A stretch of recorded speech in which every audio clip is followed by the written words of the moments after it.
फिर इनकेस कभी इनके फेलियर या आपने एक टैबलेट भूल गए, आप खाना 2-3 दिन नहीं खाए, तो और प्रेगनेंसी हो जाती है। तो ये जो पिल 72 जिसकी आप बात करें, 72 आवर्स के अंदर हाई डोज ऑफ हार्मोन्स ले लेते हैं, 2 टैबलेट आप, तो उससे आपको पीरियड आ जाता है। आईवीएफ में इसलिए ट्विंस ज़्यादा होते हैं, एक तो उसमें स्टिमुलेट करते हैं ओवरी को कि ओवम जो अंडे बनते हैं वो खूब सारे बने, इसके लिए हम लोग स्टिमुलेटरी ड्रग्स देते हैं। अच्छा, उन ड्रग्स से जब मल्टीपल ओव्यूलेशन होगा तो मल्टीपल प्रेगनेंसी होगी। आजकल एक टॉपिक चल रहा था, सिद्धू मूसेवाला की जो मदर 58 इयर्स की उम्र में उनने आईवीएफ के थ्रू कंसीव किया। तो इंडिया में तो आई थिंक एज 50 एज है, आई थिंक 40। अच्छा, एक और नाम आता है इसके बीच में, डिजाइनर बेबी, कि मुझे कर्ली हेयर्स चाहिए हैं मेरे बच्चे के, ब्लू आईज चाहिए हैं, पिंक लिप्स चाहिए हैं और बहुत गोरा चाहिए है, एकदम किसी सेलिब्रिटी किड्स जैसा। तो ये सही में आईवीएफ से ये चीजें पॉसिबल है क्या? हेलो फ्रेंड्स, आपका बहुत बहुत स्वागत है। मैं वापस से आ गई हूँ और इस बार बहुत ही इंटरेस्टिंग टॉपिक लेकर आई हूँ।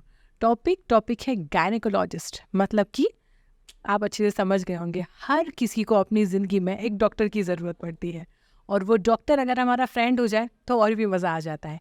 कई सारी ऐसी क्यूरीज होती हैं जो हमें पता नहीं होती। आजकल हम गूगल से सर्च करते हैं, बट जो सोल्यूशन डॉक्टर दे सकता है वो कोई नहीं दे सकता।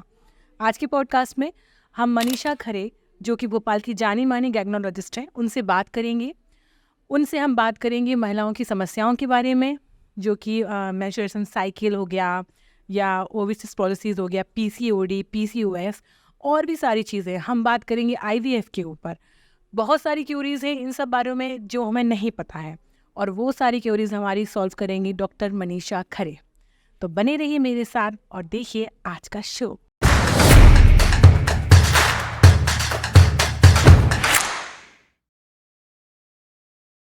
तो स्वागत कीजिए, आज हमारे बीच आई हैं डॉक्टर मनीषा खरे, जो कि है MBBS MD और एक गायनेकोलॉजिस्ट। तो आज का पॉडकास्ट हम स्टार्ट करते हैं। आई थिंक हमारे व्यूअर्स को और आपको भी आज बहुत मज़ा आने वाला है, और मुझे तो बहुत सारी क्यूरियोसिटी वाले क्वेश्चंस हैं जो मैं आज सारे पूछने वाली हूँ। क्योंकि समटाइम क्या होता है, हम जब हॉस्पिटल जाते हैं तो वही क्वेश्चन, आज मुझे यहाँ दर्द हो रहा है, आज मुझे ऐसा हो रहा है, यही पूछ पाते हैं। पर आज मेरे पास टाइम है कि मैं सारे क्वेश्चन आपसे पूछूंगी। तो हम लोग शुरू करें मैम? बिल्कुल। सबसे पहला क्वेश्चन मेरा ऐसे आता है कि जब हम फीमेल्स जो रहते हैं, हमको तो पता है कि एक सर्टन एज के बाद हमको एक गायनेकोलॉजिस्ट के पास जाना है। हम टीन एज हो जाते हैं, हमारी बॉडी में चेंजेस आते हैं, तो हमें पता है कि हमें एक लेडी डॉक्टर की मदर्स जो होती हैं वो गायनेकोलॉजिस्ट के पास हमें ले जाती हैं। पर एट द सेम टाइम जब मेल होते हैं या बच्चे जो लड़के टीन एज हो जाते हैं, एग्जैक्टली उन्हें कहाँ जाना चाहिए? और जब वो और बड़े हो जाते हैं तो सबके साथ बॉडी में चेंजेस होते हैं, जैसे हमारे साथ होते हैं तो ऑब्वियसली मेन के साथ भी होता है, उन्हें एग्जैक्टली कहाँ जाना चाहिए? क्योंकि ये क्वेश्चन मेरे दिमाग में कई बार आया, क्योंकि कई बार होता है ना कि लड़कियां बता देती हैं, डिस्कस भी कर लेती हैं, पर आई थिंक लड़के डिस्कस नहीं कर पाते। तो उन्हें कहाँ जाना चाहिए? देखिए, एडोलेसेंस जो रहते हैं 10 to 19 ईयर्स ऑफ एज रहती है। अगर वो 14 साल के अंदर है तो वो पीडियाट्रिशियन के पास जाएंगे अपने जनरल चेकअप के लिए, ग्रोथ के लिए, वैक्सीनेशन के लिए, या कोई और प्रॉब्लम हो तो। और अगर कुछ स्पेशल प्रॉब्लम होती है तो फिर जो आपका फैमिली फिजिशियन होता है उसको कंसल्ट करें, तो वो सारा आपके फिजिकल और मेंटल दोनों प्रॉब्लम से डील करेगा। और अगर इनको कोई और स्पेशल फैमिली फिजिशियन को लगता है कुछ और प्रॉब्लम है, फिर वो स्पेशलिस्ट के पास भेजेगा। जैसे अगर उसको बच्चे को एक्ने है, कुछ और भी प्रॉब्लम है, हेयर की प्रॉब्लम, इसकी प्रॉब्लम, तो फिर एंडोक्राइनोलॉजिस्ट के पास भेजेगा। इन्वेस्टिगेशंस पे थायराइड प्रॉब्लम निकली आई जो कॉमन रहती है, तो वो आपको एंडोक्राइनोलॉजिस्ट के पास। अगर इस एज में आजकल साइकेट्रिक प्रॉब्लम्स बहुत हो रही हैं तो साइकोलॉजिस्ट या साइकेट्रिस्ट के पास भेजा जाएगा उनको। जो कॉलेज गोइंग रहते हैं, जैसे जो पेरेंट्स के साथ नहीं रहते हैं जो बच्चे, यूजुअली कॉलेज स्टूडेंट जो मैं कहूँगी, वो उनके पास, क्योंकि मेरे भी फ्रेंड्स थे या मेरे जूनियर्स थे, तो समटाइम ऐसी बातें सुनने में आती थी कि सम प्रॉब्लम्स हैं, बॉडी चेंजेस, या मतलब काफ़ी चीज़ें हो जाती कॉलेज में जाने के बाद, तो वो मतलब जाते हेजिटेट होते हैं कि हम कहाँ चले जाएं, और अपने दोस्तों के साथ भी शेयर नहीं कर पाते, तो फिर ये प्रॉब्लम्स बढ़ती जाती हैं कहीं ना कहीं। तो फिर एक पर्टिकुलर उन्हें फिजिशियन के पास, आई थिंक एक फिजिशियन के पास जाना चाहिए, जो सारा फिजिशियन के पास। और अगर स्पेशलाइज्ड कुछ चाहिए तो एडोलेसेंट मेडिसिन स्पेशलिस्ट भी होते हैं जो इससे डील करते हैं। एंडोक्राइनोलॉजिस्ट बताई दिया मैंने, साइकेट्रिस्ट बताई, और आजकल कॉलेजेस में भी साइकेट्रिस्ट, काउंसलर्स हर कॉलेज में रहते हैं, स्कूल में भी में भी रहते हैं। काउंसलर्स तो और अगर कुछ जिम जाने लगे बच्चे या कुछ गेम्स खेल रहे हैं, स्पोर्ट्स इंजरीज हैं, तो फिर स्पोर्ट्स मेडिसिन एक्सपर्ट के पास जाना पड़ेगा, ऑर्थोपेडिशियंस के पास। आजकल एक अलग फील्ड हो गया स्पोर्ट्स इंजरी का। हाँ, तो वो पूरा आपको सही जगह भेज देंगे। हाँ, क्योंकि ये काफ़ी वाइल्ड हो चुकी है ये सारी चीज़ें। हाँ, अब तो खुल के भी लोग बात करने लगे, पर मैंने देखा है कि जो फीमेल गायनेक तो बहुत देखी है, पर मेल का परसेंटेज बहुत कम होता है। बहुत जब कम। आपने भी आई थिंक किया होगा, तो आपके साथ कैसा रेशियो था और उनके साथ क्या प्रॉब्लम्स आते हैं वैसे? देखिए, हम लोगों के टाइम में प्री पीजी स्टार्ट हो गया था, मतलब पीजी भी कॉम्पिटिटिव एग्जाम्स के बाद होता था। तो जब मेरिट से मिलता था तो we were all females. Okay. लेकिन जब ये मेल गायनेकोलॉजिस्ट बाहर के हमने देखा है, कलकत्ता में या गुजरात में, अहमदाबाद में, यहाँ पर मेल गायनेकोलॉजिस्ट है, महाराष्ट्र में, बॉम्बे में मेल गायनेकोलॉजिस्ट। लेकिन मुझे नहीं लगता कि भोपाल में बहुत रेयर है अच्छे मेल गायनेकोलॉजिस्ट।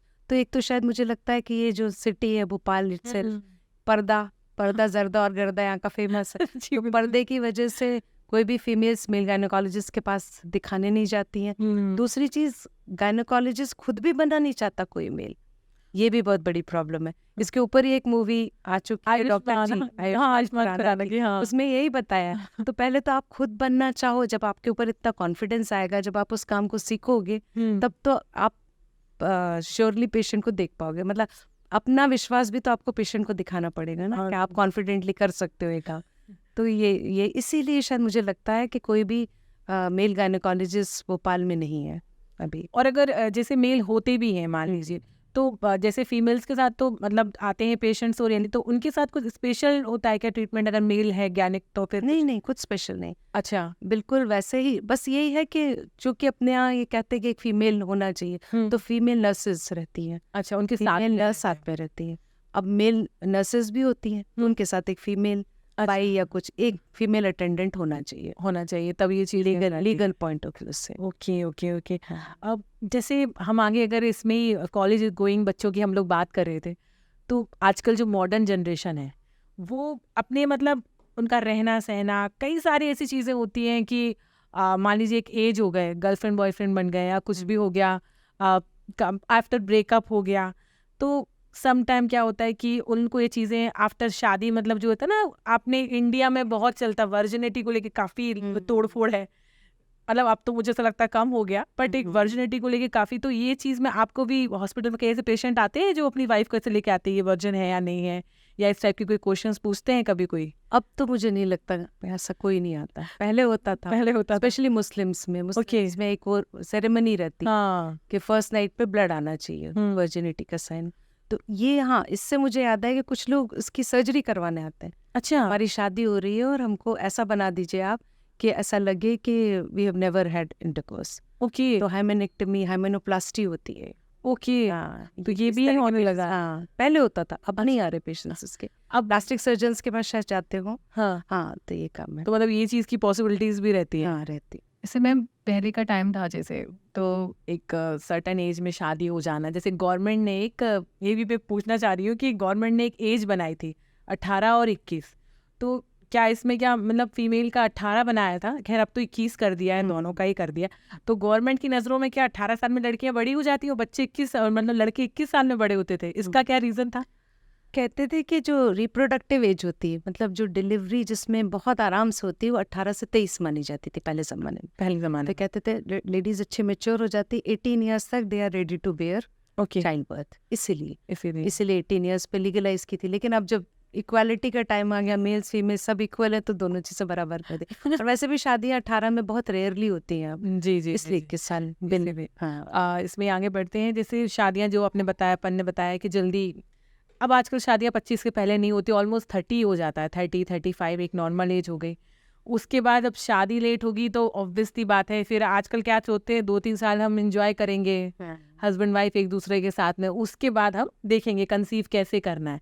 पर अब यहीं आपके पास पेशेंट आते होंगे बिकॉज ऑफ एक एज हो गई, तो एक तो परफेक्ट एज क्या होती है कि मतलब हेल्दी बेबी और आराम से मतलब कंसीव कर ले लेडी और अच्छे से बेबी बर्थ हो जाए, तो एक इसकी एज क्या होती है, मतलब अच्छी एज क्या मानी जाएगी इसके लिए? ये एक्चुअली कहते हैं 20 to 25 ईयर्स, ये बेस्ट एज रहती है। पहले 18 to 23 ईयर्स थी, अब थोड़ी बढ़ा करके 20 to 25 ईयर्स तक कहते हैं बेस्ट है। हाँ तो उसमें सबसे ज़्यादा चांसेस एक्टिव रहे, अगर लेडीज अगर ऑप्टिमम बर्थ रहे, उनका BMI ठीक रहे, तो नॉर्मल डिलीवरी के चांसेस भी सबसे ज़्यादा रहते हैं इस एज में।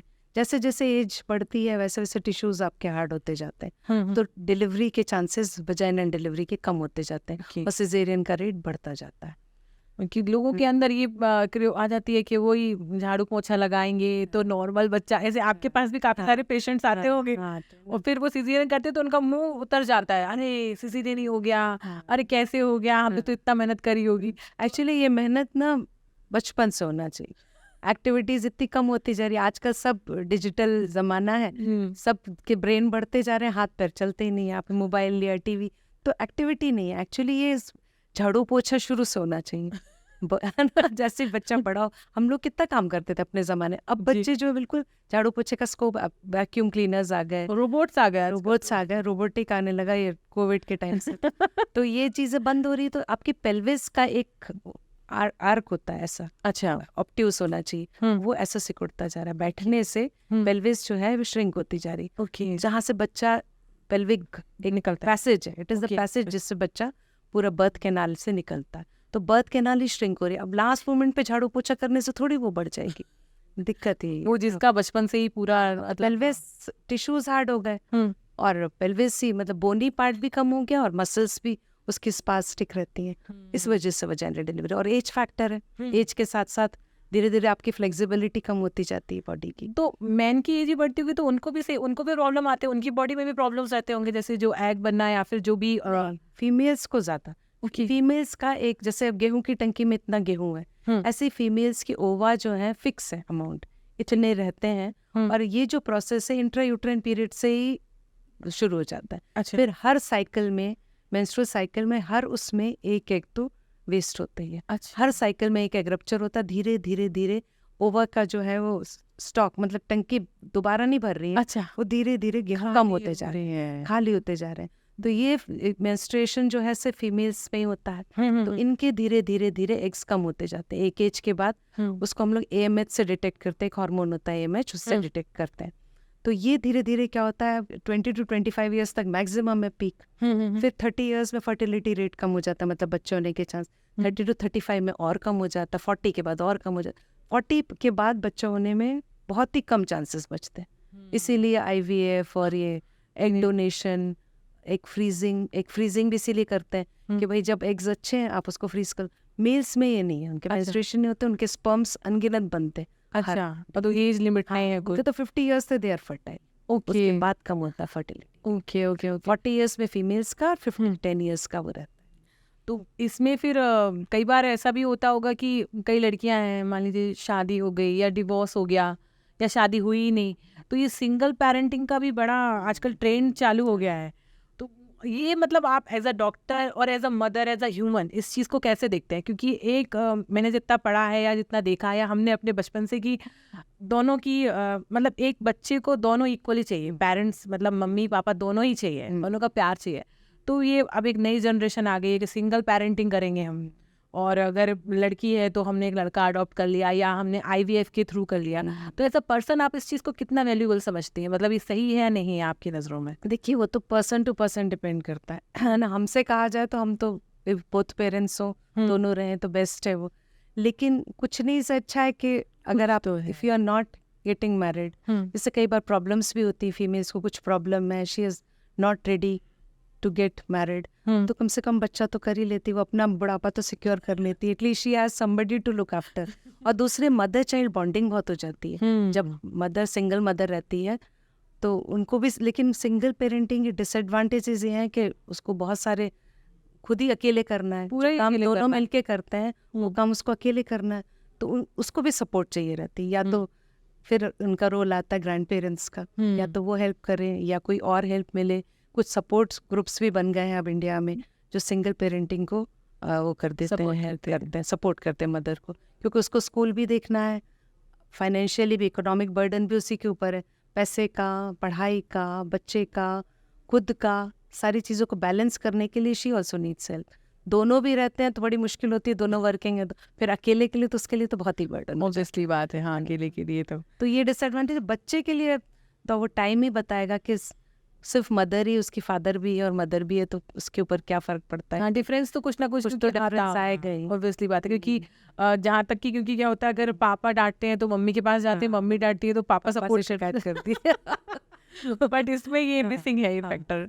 अभी जैसे आपने एक नाम लिया एग फ्रीजिंग, तो मान लीजिए कोई लेडी है, उसकी शादी 32 या 33 में हुई, उसने 1-2 साल के बाद सोचा कि मैं अभी मेरे को बच्चा नहीं करना है, 32-33 साल की है, उसने अपने एग फ्रीज करा लिए और उसको 3-4 साल बाद याद आ रहा है कि या उसका जो भी कुछ है उनका गोल अचीव कर लिया, या जो भी उसको प्रमोशन चाहिए था, दोनों ने एंजॉय कर लिया, उनको लगा। लेकिन अब जैसे उसने एग फ्रीजिंग करे, 4 साल डिफरेंस आया, तो उसकी ओवरी में कुछ प्रॉब्लम नहीं रहता है? जब वो एग फ्रीजिंग के थ्रू कराने जाएगी तो प्रॉब्लम नहीं होगा क्या?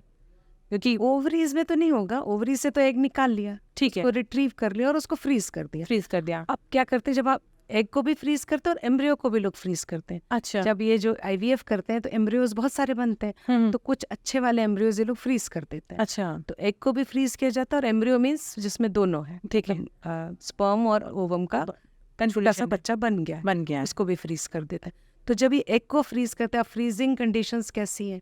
भाई आपका वैसे तो अच्छे से ही रखते हैं, लेकिन अब इंडिया है, लाइट्स का, इसका उसका बहुत सारी प्रॉब्लम्स है। फ्रीज किया, टेम्परेचर सेटिंग, फिर कुछ एम्ब्रियोज लाइव हैं कि नहीं, फिर उनको जब आप फ्रोजन एम्ब्रियो को जब वापस आईवीएफ से डालते हो, उस समय उसको थॉ करना पड़ता है। ऐसे फ्रीज, जैसे अब खाना जो है फ्रिज में रखा, उसको वापस से डीप फ्रीज करते हैं ना, तो डीप फ्रीजिंग में भी कई बार जो है वो एम्ब्रियो डिस्ट्रॉय हो जाता है, लाइव नहीं रहता है। ये चीज, मतलब ये सब वहाँ पे प्रॉब्लम रिस्क है, मतलब रिस्क है। फिर सब कुछ ठीक होने के बाद फिर आपने जब वो किया, उसका आईवीएफ किया, उस समय इम्प्लांटेशन हुआ कि नहीं, फिर उसके बाद लॉन्ग टर्म इफेक्ट्स क्या है अभी नहीं पता। अच्छा, फ्रीजिंग तो हो रही है, क्योंकि वही मैंने बताया ना, जैसे कि वो इतना ही है स्टोर, हाँ, या तो बिल्कुल ही स्टोर खत्म हो जाएगा तो आपको डोनेशन से लेना पड़ेगा, नहीं तो अपने एम्ब्रियोज आप फ्रीज करके एक चांस तो ले ही सकते हो।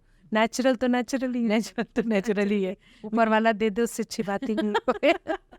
जैसे अपन आगे बढ़ते हैं, गवर्नमेंट के भी रूल्स हैं, काफ़ी टाइम से हम सुनते चले हैं, फैमिली प्लानिंग को लेकर काफ़ी चीज़ें गवर्नमेंट भी करती है, और डॉक्टरों का तो खासा हाथ होता है इस सब चीज़ों में, क्योंकि अगर डॉक्टर्स का सपोर्ट नहीं होगा तो फैमिली प्लानिंग कुछ नहीं होने वाली इंडिया में। क्योंकि इंडिया में तो ऐसा है, बच्चे भगवान का प्रसाद हैं, जितने हो जाए उतने अच्छे, उसी चक्कर में 140 हो गए हैं हम लोग। तो एग्जैक्टली क्योंकि आजकल की एज में क्या होने लगा है कि मतलब शादी नहीं भी हो तो भी लोग हर चीज़ के लिए एंजॉयमेंट का नाम देके कुछ भी करने की कोशिश करते हैं आजकल, और उसके बाद प्रिकॉशन नहीं लेना, उसके बाद की प्रॉब्लम्स भी आती होंगी, आपके यहाँ ऐसे पेशेंट्स भी आते होंगे। और एक होते हैं जो शादीशुदा रहते हैं, वो प्रिकॉशन सही से नहीं लेते हैं या उनको तरीका ही नहीं पता है। तो क्योंकि मैंने जितना जहाँ तक सुना है, मेल प्रिकॉशंस रहते हैं, फीमेल के लिए कॉन्ट्रासेप्टिक्स होती है, और एक कोई 72 आवर्स को लेकर कुछ आती है टैबलेट, और कुछ इंजेक्शंस भी आने लगे हैं आजकल। तो थोड़ा हमारे व्यूअर्स को बताएंगी आप क्या? फैमिली प्लानिंग मेथड्स जो हैं वो हार्मोन बेस्ड रहते हैं। तो हार्मोन्स में ओरल रहते हैं, जो कि आपको रोज एक टैबलेट खानी पड़ेगी। तो उसमें या तो 21 दिन वाली टैबलेट होती है, 30 डेज वाली होती है। यही इंजेक्टेबल फॉर्म में भी आता है। इसमें जो ओरल पिल्स रहती है उसमें ईस्ट्रोजन प्रोजेस्टेरॉन दोनों हार्मोन्स रहते हैं, और जो इंजेक्शंस रहते हैं वो प्रोजेस्टेरॉन ओनली हार्मोन रहता है।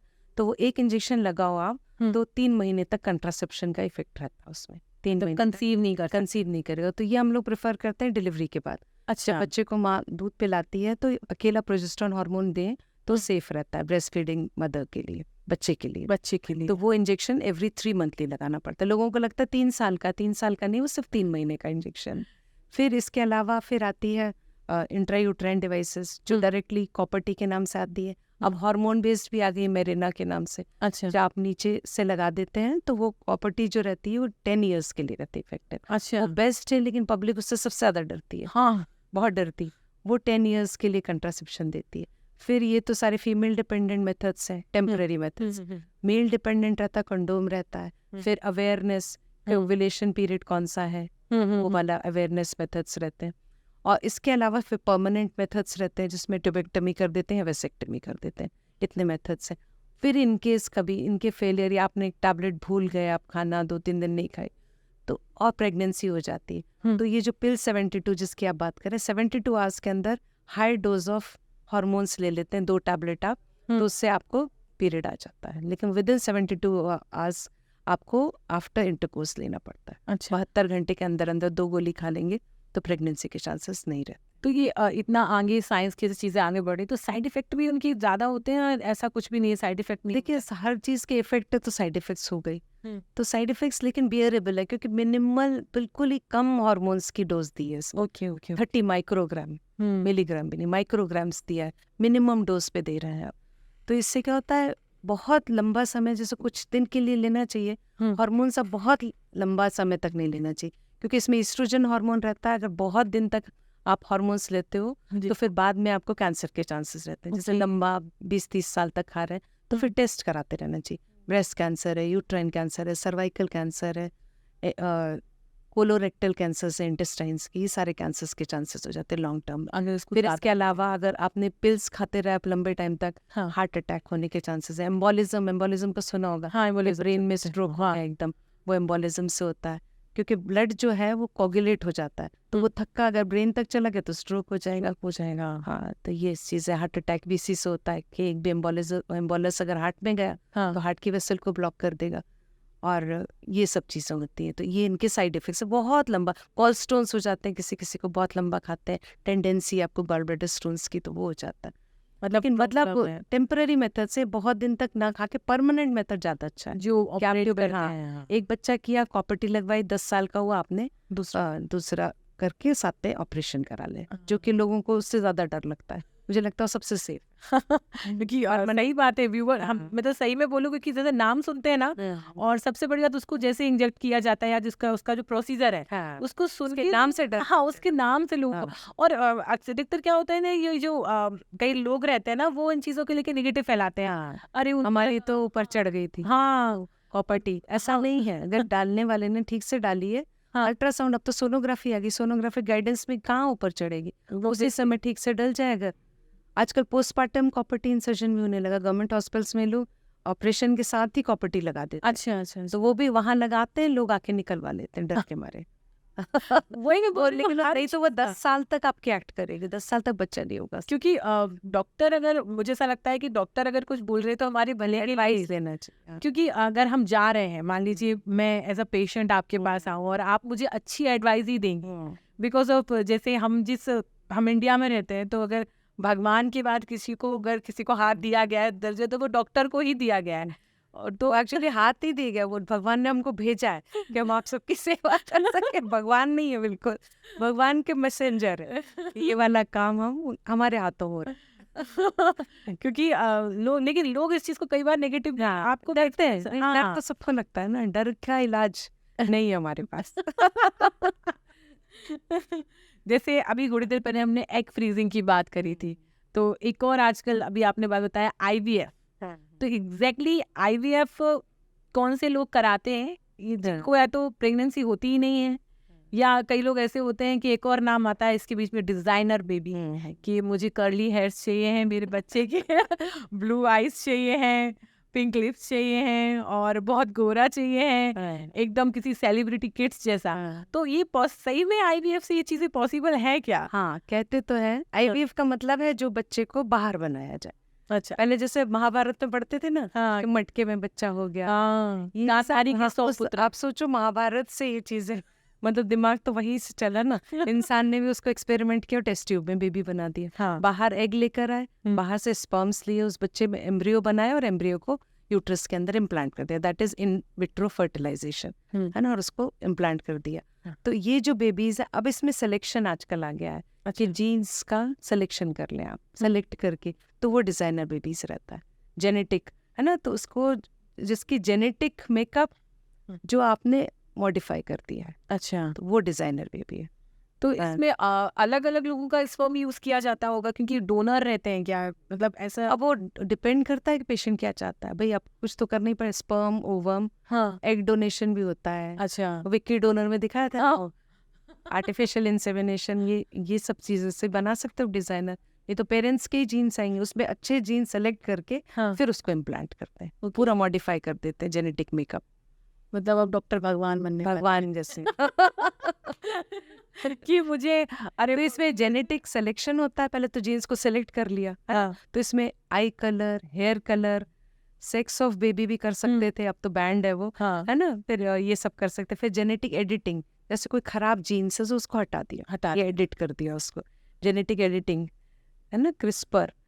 तो उसमें embryos and pre implantation genetic diagnosis के लिए भी, कि आपने जीन्स से डिटेक्ट कर लिया कि कौन सी बीमारी होने वाली है, अच्छा तो वो जो डिफेक्टिव जीन्स है उनको हटा के चेंज करिए, ये भी अब साइंस चल रही है। मतलब ये डिजाइनर बेबी है, मतलब इसके प्रोजेक्ट चलेगा, प्रोजेक्ट में क्या कराओगे? खराब है। कि मतलब लेकिन ये है कि आप सब तो अफोर्ड नहीं कर सकते ना, इसलिए हाँ ये सिर्फ वेल्दी लोगों के लिए फिर भी प्रॉब्लम्स देता ही। अभी कोविड ही आ गया, हाँ किसने सोचा था क्या है। नहीं सोचा। अभी आजकल वो चिकनगुनिया और फिर से डेंगू, ये इन चीजों पे कैसे कुछ ना कुछ तो आएगा। आप आए हो इस संसार में, हाँ जाओगे भी, जाओगे। कैसे जाओगे नहीं पता। क्योंकि अगर हम एग्जाम्पल लेके देखें तो माइकल जैक्सन का, उसने हर डोनर तैयार रखा था, जैसे सुनते हैं हम लोग, फिर तब भी वो चला गया, मतलब उसने हर चीज की तो जाना ही है, हाँ, ये तो जाना ही है।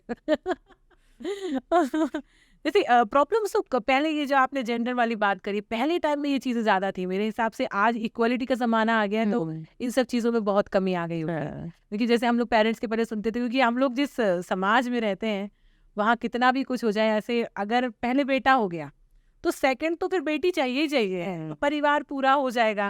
और पहले अगर बेटी हो गई तो फिर बेटा चाहिए ही चाहिए। तो ये बड़ा प्रॉब्लम था, मतलब कई जगह तो आज भी होगा, गाँव में भी है, गाँव वालों को तो लड़का ही चाहिए खानदान आगे बढ़ाने के लिए। हाँ कुलदीपक, हाँ जैसे ये महाराणा प्रताप के वंशज है। सोचाएगा तो ऐसे लोग आते होंगे आपके पास, सही बात है। वो फेस भी, क्योंकि कई बार मैंने देखा है ना, लोगों का फेस उतर जाता है कि बेटी हो गई, और मुझे नहीं समझ में आता कि बेटा बेटा, अब आप भी तो बेटी है किसी की। पढ़े लिखे लोग बोलते हैं इसी बेटी को पढ़ाओ ना, हाँ बना दो उसको बेटे का लायक। जैसे मैंने देखा है कि जो आईवीएफ के थ्रू बेबीज होते हैं, मोस्ट ऑफ टाइम ट्विंस होते हैं, और नॉर्मल डिलीवरी में तो बहुत कम सुनने मिलता है कि जुड़वा बच्चे। तो इसका रीजन एग्जैक्टली क्या है? देखिए, अगर नेचुरल उसमें होता है तो ट्विंस की कहते हैं कि फैमिली हिस्ट्री है तो ही ट्विंस होते हैं। आईवीएफ में इसलिए ट्विंस ज़्यादा होते हैं, एक तो उसमें स्टिमुलेट करते हैं ओवरी को, कि ओवम जो अंडे बनते हैं वो खूब सारे बने, इसके लिए हम लोग स्टिमुलेटरी ड्रग्स देते हैं। अच्छा, उन ड्रग्स से जब मल्टीपल ओव्यूलेशन होगा तो मल्टीपल प्रेगनेंसी होगी। दूसरी चीज़ है कि जब एम्ब्रियो ट्रांसफ़र करते हैं, जो टेस्ट ट्यूब में जब हम बेबीज़ बनाते हैं तो खूब सारे एम्ब्रियोज अच्छे वाले ट्रांसफ़र कर देते हैं यूट्रस में, तो जब मल्टीपल इम्प्लांटेशन होगा तो वो भी मल्टीपल प्रेगनेंसी होगी। फिर सेलेक्ट करते हैं मल्टीपल अच्छे एम्ब्रियोज को, तो सिलेक्शन के बाद भी अच्छे वाले एम्ब्रियोज डालते हैं तो मल्टीपल चांसेस हो जाते हैं प्रेगनेंसी के। फिर एज के कारण, अच्छा, जैसे जैसे एज बढ़ती जाती है 35 इयर्स के, उनको ज़्यादा चांसेस रहते हैं मल्टीपल प्रेगनेंसी के, अच्छा, क्योंकि डिक्रीज क्वालिटी होती है तो आपको अच्छे एग्स ज़्यादा डालने पड़ते हैं। अच्छा, तो जितनी ज़्यादा एज होती है उतने ज़्यादा एम्ब्रियो ट्रांसफ़र करने पड़ते हैं। हाँ, बड़ी एज के बाद ज्यादा। हाँ, और आईवीएफ मैक्सिमम जो है, या तो ट्यूब ब्लॉक हो तब आईवीएफ कराया जाता है यंग एज में, अगर कोई फैक्टर नहीं है तो जो एज एडवांस एज वाले जो पेशेंट्स होते हैं उन्हीं के लिए आईवीएफ किया जाता है। तो मल्टीपल वो करते हैं, इम्प्लांटेशन होता है तो फिर मल्टीपल प्रेगनेंसीज होती हैं, ट्विंस और ट्रिपलेट्स। मतलब ऐसा भी पूछने में आया है कि, मतलब ये मेरा पर्सनल क्वेश्चन है, हमारे एक पहचान वाले हैं एक्चुअली, उनकी बिटिया का पिट्यूटरी ग्लैंड में कुछ प्रॉब्लम, हाँ, तो एक्चुअली ट्यूमर था कुछ, उनका ऑपरेट हुआ, तो उसके बाद शादी हुई उनकी, तो बच्चे कंसीव नहीं हो रहे थे तो क्योंकि पीरियड्स ही नहीं आ रहे, तो उनने आईवीएफ के थ्रू करवाया, तो उनको 2 बच्चे हुए। तो ये चीज एकदम नेचुरल से हटके हो गई कि ऐसा क्यों हुआ, मतलब इससे क्या दिया उनने ऐसा? एक्चुअली क्या, ब्रेन में एक पिट्यूटरी ग्लैंड रहती है, ओके, जो रेगुलेटिंग रहती है, पूरे बॉडी को कंट्रोल करती है। पिट्यूटरी हार्मोन्स आते हैं, वो हार्मोन्स एक्ट करते हैं आपके ओवरीज पर, ओवरी फिर एक्ट करती है यूट्रस के ऊपर। तो ये सारा कनेक्शन है। जब उसका ट्यूमर में अगर वो निकल गई तो फिर उसके बाद आपको हार्मोन्स बाहर से देने पड़ेंगे, जो चीज़ बॉडी में नहीं बन रही तो बाहर से देते हो। तो आईवीएफ में उन्होंने दिया होगा, पहले हार्मोन्स दिए होंगे, ओव्यूलेशन इंड्यूस किया होगा, फिर उसका वो करके एम्ब्रियो ट्रांसफर। यूट्रस तो नॉर्मल है, बस ब्रेन की जो ग्लैंड थी वो नहीं है। तो हार्मोन्स का काम रहता है, ओवरीज का काम होता है एस्ट्रोजन प्रोजेस्टेरॉन सिक्रीट करना, वो हार्मोन्स एक्सोजिनसली दे दिए, तो इस तरह से बच्चे हो। हाँ, बच्चे काफी हेल्दी और बहुत अच्छे भी दिखते हैं। आजकल एक टॉपिक चल रहा था, सिद्धू मूसेवाला की जो मदर 58 इयर्स की उम्र में उनने आईवीएफ के थ्रू कंसीव किया। तो इंडिया में तो आई थिंक एज 50 एज है, आई थिंक 40। अच्छा, तो बस कभी रेयर केसेस में हाँ बाहर जाना पड़ा उनको। तो इतनी बड़ी एज में मतलब इंडिया में मतलब आप एज अ डॉक्टर अगर हम देखना चाहें तो पॉसिबल है क्या ये? क्योंकि 58 आई थिंक 58 एज में उन्होंने कंसीव किया, तो उस टाइम ओवरी पे भी कोई दिक्कत नहीं आती है? क्योंकि कंसीव तो 50 मेनोपॉज की एज तो 40 45 टू 50 51 54 मैक्सिमम। तो इसमें एग्स मैंने बताया डिप्लीशन हो जाता, सारे एग्स ही खत्म हो जाता, हाँ टग्गी खाली हो गई, तो कहाँ से प्रेगनेंसी होगी? तो फिर इसलिए प्लस एज फैक्टर में आपको विद एज आपको बीमारियां हो जाती है, हाइपरटेंशन है, डायबिटीज है, 10 बीमारियां। तो अगर प्रेगनेंसी हो भी जाए तो मदर को रिस्क, ये सारी प्रॉब्लम्स भी ना, इसलिए एज के बाद बच्चा नहीं होना चाहिए, क्योंकि प्रॉब्लमेटिक हाँ प्रॉब्लमेटिक होगा, हाई रिस्क प्रेगनेंसी हो जाएगी वो। तो बच्चे नहीं हो रहे हैं, फिर बच्चे हुए तो मदर को भी रिस्क है, बच्चे को तो है ही रिस्क। आजकल ये खैर उनका तो बेटा अच्छे से हो गया, वो भी ठीक ठाक होंगी, उनको नहीं होगी डायबिटीज, में भी हो सकता है और अच्छे से होगा उनका बेबी। अब जैसे आपने अभी एक वर्ड लिया मोनोपॉज, ये आजकल क्योंकि जैसे मैंने देखा कि पहले टाइम में जब बेटियों को मेंस्ट्रुएशन साइकिल स्टार्ट होता था तो 13 के बाद 13 14 12 13 14 ऐसे होता था, बट आजकल वो चीज़ घट के 9 और 10 पे आ गई है। और मेनोपॉज भी आई थिंक रिवर्सेबल में आ रहा है, क्योंकि पहले जो 45 प्लस में था आजकल वो बहुत जल्दी आने लगा है। तो इसका मेन रीज़न क्या है? क्योंकि ऐसा हर चीज़ रिवर्स में आ रही है। देखिए ये जो अवेयरनेस है, बच्चों को भी टीवी से ब्रेन का डेवलपमेंट हो रहा है, ब्रेन से हॉर्मोन्स का, तो सारी चीज़ें जल्दी हो रही है, इसलिए उसकी मिनार्की बोलते हैं उसको, जो एज ऑफ मेंसेस, जो first menses that is menarche. तो मिनार्की एज घटती जा रही है और मेनोपॉज की अब लेट हो रही है। पहले जो 40-45 में हो जाता था, अब 54-55 तक मेनोपॉज रहता है। अच्छा, बढ़ गया है। नॉर्मली 41 इंडिया में पहले जल्दी होता था मेनोपॉज, अच्छा, अब उसकी एज भी बढ़ती जा रही है। तो ये इसके लिए बहुत सारी चीज़ें हैं, ये फैक्टर्स अफेक्टिंग जेनेटिक्स, जीन्स हैं। मदर को अगर जल्दी मेनोपॉज हुआ तो आपको भी जल्दी हो सकता है। दूसरी चीज़ है लाइफस्टाइल, हेल्दी हैबिट्स है आपकी, एक्सरसाइज। आजकल लेडीज भी जो पहले कहते थे 60 में सटिया आ गया, अब कोई नहीं सटियाता 60 में, अब तो लाइफ बिगिंस एट 40 कहते हैं ना।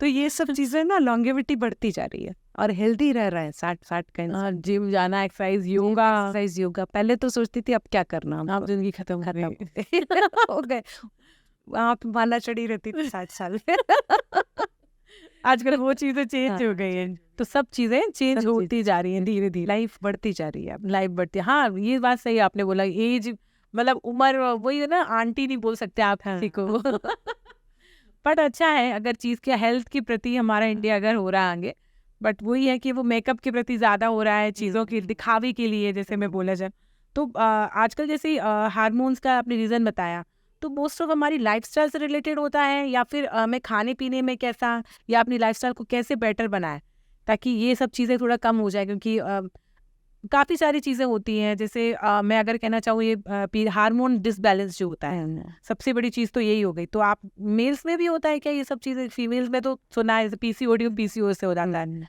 तो मेल्स में भी होता है क्या हार्मोन डिसबैलेंस, ऐसा कुछ रहता है क्या? मेल्स में इसलिए इतना पता नहीं लगता, होता तो होगा है ना, ओबेसिटी से मेटाबॉलिक सिंड्रोम है सब, लेकिन मेल्स को बच्चे नहीं मतलब बच्चे पैदा नहीं करना ना, तो पता नहीं लगता उनका। फीमेल्स बेचारी तो वेट बढ़ा, पीरियड्स से पता लग जाता, हाँ, पीरियड्स रेगुलर नहीं है, हाँ, तो मेंस्ट्रुअल इरेगुलरिटी हुई, ओबेसिटी हुई, हाँ, फिर मेटाबॉलिक सिंड्रोम हो गया आपको, उससे 10 प्रॉब्लम्स आ गई, तो समझ में आ तो पता लग जाती है। और फिर इनको बच्चे जनना है, पैदा करना है, इनफर्टिलिटी हुई तो बेचारी डॉक्टर को दिखाई, ये हो जाता, तो उनकी बीमारी पकड़ आ जाता। तो आप देख रहे हैं मैम ने हमको कितनी अच्छी बातें उस सिंपल वे में समझाने की कोशिश करी। आई थिंक आप लोगों को समझ में आई होंगी, मुझे भी आ रही है थोड़ी थोड़ी सी तो बहुत खुशी हुई मैम मुझे आपके साथ बात करके और पॉडकास्ट करके, क्योंकि हम लोग अगर ऐसी नई नई इन्फॉर्मेशन अपने व्यूअर्स के देते रहेंगे तो वो भी जुड़े रहेंगे। और आपने एक ऐसा मैंने एक क्वेश्चन बनाने की कोशिश करी थी कि जो मेरे जैसे लोग जो पूछना चाहते हैं हमेशा हॉस्पिटल जाके, तो वो सारी क्यूरियोसिटी मैंने पूछी, थोड़ा थोड़ा पूछा है, आगे और डिटेलिंग में मजा आया आपके साथ। Thank you so much ma'am.